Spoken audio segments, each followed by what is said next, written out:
حضرت خدیجہ الکبریٰ رضی اللہ تعالی عنہا نے حضور علیہ الصلوۃ والسلام کی حیات طیبہ کے ہر قسم کے دور دیکھے. وہ دور بھی دیکھا جب حضور حضرت خدیجہ الکبریٰ کے مال تجارت سے کاروبار کرتے ہیں. پھر وہ دور بھی آیا جب حضور کو غاروں سے الفت ہو گئی. پھر کئی کئی دن یہاں تک ایک مہینہ گھر بار کو چھوڑ کر جنگلوں میں غار ہرا میں خلوت قدوں میں چلے جاتے. جو لے جاتے, ستو لے جاتے, خوش غذا تھوڑی سی لے جاتے. 30 دن غار ہرا میں رہ کر عبادت کرتے رہتے. حضرت عائشہ صدیقہ رضی اللہ تعالیٰ عنہا فرماتی کہ حضور نے فرمایا کہ جب اعلان نبوت اور بعثت کا دور قریب آتا گیا, مجھے شہر کی رونقوں کی بجائے غاروں اور جنگلوں کی غیر آباد علاقوں سے محبت بڑھتی چلی گئی. حضور کئی کئی دنوں کے لیے مراقبے کی خاطر چلے جاتے, گویا اعتکاف کرتے غار ہرا میں جا کر, معتکف رہتے. کبھی 7 دن, کبھی 10 دن, کبھی 30 دن, کبھی 40 دن. اور 40 دن تک کے لیے کسی ایک جگہ پر معتکف رہنا, عبادت میں بسر کرنا, یہ جو چلے کا تصور ہے یہ نبی اکرم صلی اللہ علیہ وسلم کی سنت سے ثابت ہے. 40 دن کسی ایک جگہ کو مختص کر کے عبادت کے لیے اور خلوت میں بیٹھ کر اللہ کی یاد کے لیے کبھی کبھی مختص کر دینا, تو اس کی اسلام میں اجازت ہے. اس کو ترک دنیا نہیں کہتے. ترک دنیا تب ہے کہ دنیا کو مستقلاً چھوڑ دیا جائے, لیکن کبھی کبھی دنیا سے دامن بچا کر کچھ لمحے صرف اپنے محبوب حقیقی کے تعلق کے لیے اگر وقت کر دیے جائیں اور وہ 40 دنوں کی نوبت کو بھی پہنچ جائے تو یہ چلے کا تصور حضور کی سنت سے ثابت ہے. اور حضور کا یہی چلہ جاری تھا. جب 40 برس کی عمر کو پہنچے تو جبرائیل امین نبوت کے اعلان کا پیغام لے کر آئے. حضرت خدیجہ الکبریٰ رضی اللہ تعالیٰ عنہا وہ خوش نصیب ہیں جنہوں نے حضور علیہ الصلوۃ والسلام کے اعلان نبوت کا زمانہ پایا. حاضرین محترم, یہ وہ دور ہے جب حضور نبوت کا اعلان کرتے تو آپ کا اخلاق, آپ کا کردار, آپ کی سیرت سب کچھ لوگوں کے سامنے تھا. بتوں سے بیزاری سامنے تھی, شرک سے بیزاری سامنے تھی, کفر کے نظام سے نفرت اور بیزاری سامنے تھی. آپ کے رشتہ دار یہ بو سونگ چکے تھے کہ عنقریب یہ شخص جوان ہو کر یا بڑا ہو کر کسی ایسے نظام کا دائی بننے والا ہے جو نظام کفر اور شرک پر مبنی سارے نظام کو تباہ و برباد کر دے گا. اس لیے جس طرح حضور کی نبوت کا دور قریب آ رہا تھا تو دشمنان اسلام کے دل دھڑکنے شروع ہو گئے اور مخالفت بھی بڑھنے لگی تھی. تا کہ وہ دن آیا جب حضور پر اللہ رب العزت کی طرف سے 17 رمضان المبارک کے دن غار ہرا میں اقرأ باسم ربک الذی خلق کے الفاظ میں پہلی وحی نازل ہوئی. یار کو یار کا پہلا پیغام آیا. محبوب منتظر تھا. یہ چونکہ محبوب کے پیغام کی آمد کا دن قریب آ رہا تھا, یہی وجہ تھی کہ دل دھڑکتا تھا. ویرانوں سے محبت ہونے لگی تھی, اس لیے کہ جلوہ محبوب کا جو لطف ویرانوں اور خلوتوں میں آتا ہے وہ رونقوں اور جلوتوں میں کہاں آتا ہے. پردے اٹھنے کے قریب تھے, اس لیے شہروں کے ماحول کو چھوڑ کر کئی کئی دن خلوتوں میں غاروں میں بسر ہوتے. کسی کو کیا خبر تھی کہ اب حضور اس عمر میں جا کر رونقوں سے کیوں بیزار ہوتے جا رہے ہیں, خلوتیں کیوں پسند ہیں, غاروں کے لمحے کیوں پسند ہیں. یہ تو صرف غار میں معتکف رہنے والا جانتا تھا یا وہ حسن کا پیکر جانتا تھا کہ یہ محبوب سے ہم کلام ہونے کی خاطر, محبوب اپنے محبوب کے جلوہ بے نقاب دیکھنے کی خاطر, محبوب اپنے محبوب کا پہلا پیغام پانے کی خاطر اس غار کو منتخب کیے ہوئے ہے جس غار میں محبوب کا پیغام آنے والا.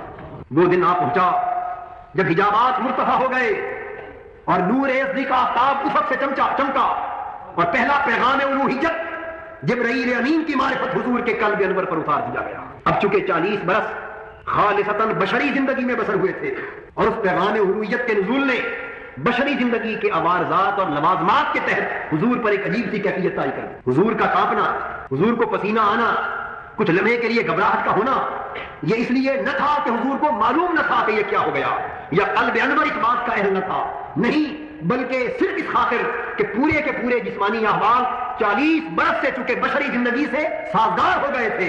جس طرح ایک شخص روشنی میں رہتا, اندھیرے میں بیٹھا ہو, روشنی کو جانتا ہے, روشنی میں دیکھتا ہے, سارا دن روشنی میں کام کرتا ہے, اور ایک شخص یکلخت اندھیرے میں بیٹھے بیٹھے کافی ساری روشنی اس کے سامنے آ جائے تو ایک لمحے بھر کے لیے اس کی آنکھیں چندیانے لگتی.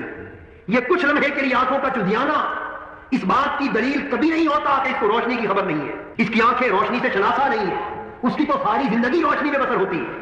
لیکن جب طویل مدت تک اندھیرے کے ماحول میں آنکھیں رہ کر اندھیرے سے آشنا ہو جاتی تو اچانک روشنی چمکتی ہے تو یہ آنکھوں کی ایڈجسٹمنٹ میں ایک وقت لگتا ہے. آنکھیں جو ہے اس روشنی سے اپنے آپ کو ہم مزاج بنانے میں کچھ وقت لیتی ہیں, تو وہ یکلخت نئی روشنی کے چمکنے سے روشنی سے آشنا آنکھوں کو جو دشواری ہوتی ہے بس وہی کیفیت حضور کی بشریت پہ طاری ہوئی. اس لیے کہ اس بشریت کو اس عالم نور اور عالم لاہوت سے جزواً منقطع اپنے تعلق کو منقطع کیے 40 برس گزر گئے تھے. اس سے پہلے بصورت نور حضرت آدم سے حضرت آمنہ تک کئی ہزار سال حضور کی زندگی کا سفر عالم نور کا تھا، اور حضرت آدم کی تخلیق سے پہلے حضور کی زندگی کا دور عالم ارواح کا تھا، اور عالم ارواح کی تخلیق سے پہلے کہیں حضور کی حقیقت کو عالم لاہوت میں رکھا گیا تھا، جس کا تصور بھی چشم انسانی کو نہیں ہو سکتا۔ تو پھر جس ہستی کی زندگی کا سفر اس وقت عالم لاہوت سے شروع ہوا ہو جب کسی مخلوق کی خلقت کا کبھی کوئی تصور نہ ہو، جب صرف اللہ ہو اور اس کے حبیب کا تخلیق کردہ نور ہو، اور پھر وہ عالم ارواح میں آئے، پھر وہ انبیاء اور رسول کی پشتوں میں آئے، پھر وہ حضرت آمنہ کے بطن اقدس سے متولد ہو، اور 40 برس پھر بشری زندگی میں سازگار رہے۔ تو جب اس پر پیغام الوہیت منکشف ہوگا تو لمحہ بھر کے لیے اس بشریت پر ایک خاص کیفیت کا طاری ہونا یہ قدرتی اور منطقی عمل ہے۔ اس لیے بشریت پر ایک کچھ کافی ایک کیفیت طاری ہوئی۔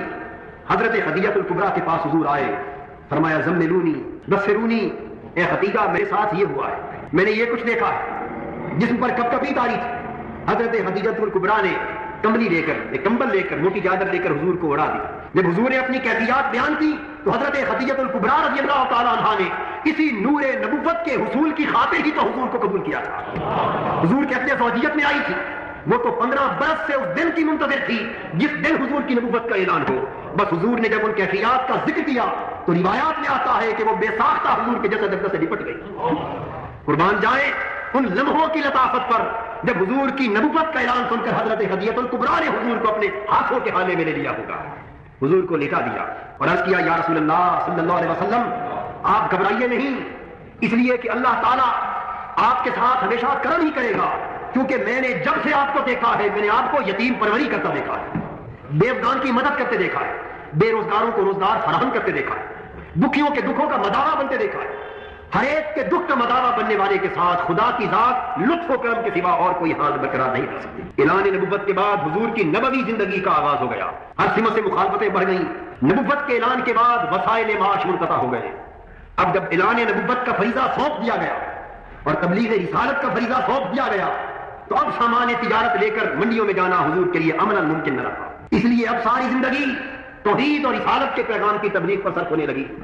زندگی کا ایک ایک لمحہ محبوب کے پیغام کو کرۂ ارض کے گوشے گوشے تک پہنچانے کے لیے وقت ہو گیا۔ اب نہ ذاتی کاروبار کے لیے کوئی وقت بچا، نہ حضرت خدیجہ الکبریٰ کے مال تجارت کے فروغ کے لیے کوئی وقت بچا۔ اب تو صبح شام ایک ہی دھن ہے اور وہ توحید کے پیغام کو کرۂ ارض کے گوشے گوشے تک پہنچانا ہے۔ اس طرف مخالفتیں کھڑی ہو گئی، مزاحمتیں کھڑی ہو گئیں۔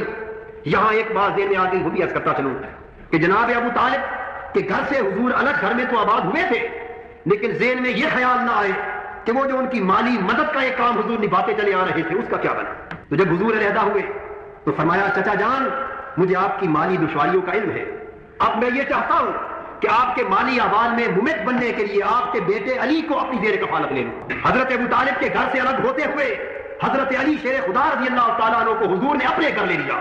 تو یہ وہ خوش نصیب فرزند حضرت ابو طالب ہے، یہ وہ خوش نصیب صحابی ہے حضور کا، یہ وہ خوش نصیب فرد ہے عالم اسلام کا کہ پہلے دن سے جس کی پرورش آغوش مصطفیٰ میں ہوئی۔ تو حضرت علی شیر خدا رضی اللہ تعالیٰ عنہ نے حضور کے آغوش میں پرورش پائی، تو حضرت علی کو ان کی کفالت کا بوجھ حضور نے اپنے ذمہ لے لیا۔ اور حضرت علی کے ایک بھائی تھے جن کا نام تھا طالب، اس کی کفالت کا بوجھ حضور نے اپنے چچا عباس کو دے دیا۔ دو ہی بیٹے تھے، فرمایا چچا ابو طالب ایک بیٹا میں لے لیتا ہوں، ایک چچا عباس لے لیتے ہیں، آپ پر تمام معاشی کفالتوں کا بوجھ اٹھ جائے۔ اب باہمی تعلق قائم رہا، ہر طرف سے مخالفتیں مزاحمتیں، سارا معاشرہ دشمن ہے، سارا ماحول دشمن ہے، پورا عالم کفر عالم شرک حضور کی مخالفت میں متحد ہو کر ایک چٹان بن گیا۔ اور اللہ کے سوا دنیا میں صرف دو ہستیاں ہیں جو ظاہراً حضور کی مدد کر رہی ہیں، وہ کون ہے؟ ایک حضور کی پیاری زوجہ رفیقہ حیات حضرت خدیجہ الکبریٰ ہے اور ایک حضور کے چہیتے چچا جناب ابو طالب ہے۔ بس ان دو نفوس کے سوا معاشرہ عرب کا کوئی فرد حضور کے مشن کا حامی نہیں ہے، ظاہراً حضور کا کوئی پشت پناہ نہیں ہے۔ اور حضرت خدیجہ الکبریٰ پھر وہ خاتون ہے جن کو اسلام کی تاریخ میں سب سے پہلے میرے آقا کا کلمہ پڑھنا نصیب ہوا۔ حضرت خدیجہ الکبریٰ نے اس وقت کلمہ پڑھا جب اعلان نبوت یا وحی کے نازل ہونے کی خبر بھی کسی کان کو نہ ہوئی تھی۔ غار ہرا میں وحی اتری، حضور نے پہلی خبر حضرت خدیجہ الکبریٰ کو دی اور خبر سنتے ہی 15 سال سے حضرت خدیجہ الکبریٰ نے حضور کی سیرت کو دیکھ تو پہلے ہی لیا تھا۔ وہ سمجھتی تھی کہ اگر نبوت کا کوئی اہل ہو سکتا ہے تو اسی سیرت کا مالک ہو سکتا ہے۔ بس یہ خبر سنی تو حضور کی نبوت پر ایمان لے آئی اور اس کے بعد پھر سینہ سفر ہو گئی اپنا مال و دولت، اپنا سب کچھ حضور کے مشن اسلام پر خرچ کر دیا. حضرت خدیجہ الکبریٰ کا مال و دولت حضور کے مشن کی مدد پر صرف ہو رہا تھا، اور ادھر جناب ابو طالب کی قوت بازو، ان کا اثر رسوخ، اور وہ گھر سے باہر حضور کا دفاع فرما رہے تھے. جناب خدیجہ الکبریٰ حضور کے مشن کو مالی امداد فراہم فرما رہے تھے. تو ان کا مال و تجارت حضور کے مشن پر صرف ہونے لگا. یہی اتنی صحبتوں کے دور انہوں نے حضور کے ساتھ گزارے. وہ دور جب مخالفتیں تھیں، جب حضور کے مقدس خون کے پیاسے تھے، ہر سو حضور پر حملے ہو رہے تھے، جب معاشرتی مقاطعے ہو رہے تھے، اس وقت بھی حضرت خدیجہ الکبریٰ حضور کا ساتھ دے رہی تھی. تمام عرب کے قریشیوں نے، کافروں نے مل کر فیصلہ کر لیا کہ بنو ہاشم اگر محمد صلی اللہ علیہ وسلم توحید اور رسالت کی تبلیغ سے باز نہیں آتا تو پھر سارا کا سارا عرب معاشرہ اور تمام قریش اس محمد اور اس کے خاندان کے ساتھ قطع تعلقات کر لو. جناب ابو طالب نے حضور علیہ الصلوۃ والسلام سے پوچھا کہ پیارے بھتیجے، میں اکیلا آدمی ہوں، میری پشت پر بہت بوجھ پڑ چکا ہے، کیا ایسا ممکن ہے کہ اس مخالفت کے بوجھ کو کم کر دیا جائے؟ حضور نے فرمایا چچا جان، اگر شرط سے حد تک پوری دنیا میری مخالفت پر اتر آئے اور کوئی ایک شخص بھی میری دعوت پر میرا حامی اور ساتھی نہ رہے تو پھر بھی محمد صلی اللہ علیہ وسلم توحید کی دعوت کو انسانیت تک پہنچانے سے نہیں روک سکتا. جناب ابو طالب نے کہا کہ میرے پیارے بھتیجے، اگر اپنے مشن پر تیرا عزم اتنا پختہ ہے تو قسم ہے اس رب کی، تو اپنا کام کرتا چل، میرے خون کا آخری قطرہ بھی تیری حفاظت کا سبب ہو جائے گا. جناب ابو طالب نے کہا کہ اے ملک عرب کے واسیوں، تم جو چاہو کر لو، محمد صلی اللہ علیہ وسلم نہ اپنے مشن سے باز آ سکتے ہیں اور نہ میں ان سے تعلق توڑ سکتا ہوں. 3 سال کے لیے ایک گھاٹی میں حضور کو، حضور کی زوجہ حضرت خدیجہ الکبریٰ کو، جناب ابو طالب کو، حضرت علی کو اور حضور کے سارے خاندان کو قید کر دیا گیا. 3 سال اس قید خانے میں، اس گھاٹی میں بسر کی. حضرت خدیجہ الکبریٰ کی عمر زیادہ ہو چکی تھی، کچھ عمر کی زیادتی، کچھ ضعف اور کمزوری نے اس حالت تک پہنچا دیا کہ آپ کچھ تکلیف میں مبتلا ہوگی. 3 سال کی اس قید اور صحبت کے بعد جب حضور کی عمر مبارک 47 برس کو پہنچی تھی تو حضور شیب ابی طالب میں قید کیے گئے تھے. 50 برس کو عمر مبارک پہنچی تو آزادی ہوئی. 3 سال اس شیب میں گزارنے کے بعد جب باہر آئے تو اسی سال حضرت خدیجہ الکبریٰ رضی اللہ تعالیٰ عنہا کا بھی انتقال ہو گیا، اور اسی سال اس ظاہر دنیا میں حضور کے بچپن سے لے کر اب تک کے واحد کفیل جناب ابو طالب کا بھی انتقال ہو گیا. یہ 2 ساتھی جو پہلے دن سے حضور کے دفاع کے ساتھی تھے، ان کے انتقال پر حضور کو اتنا رنج اور اتنا دکھ ہوا کہ اس سال کو حضور نے عام الحزن قرار دے دیا کہ یہ سال میری زندگی کے غم کا سال ہے. اور جب حضرت خدیجہ الکبریٰ رضی اللہ تعالیٰ عنہ کا انتقال ہوا تو ان کی عمر 65 برس کے قریب تھی. 11 رمضان المبارک کی تاریخ تھی اور 10 سن نبوت تھا جب حضرت خدیجہ الکبریٰ کا انتقال ہوا. انا للہ و انا الیہ راجعون.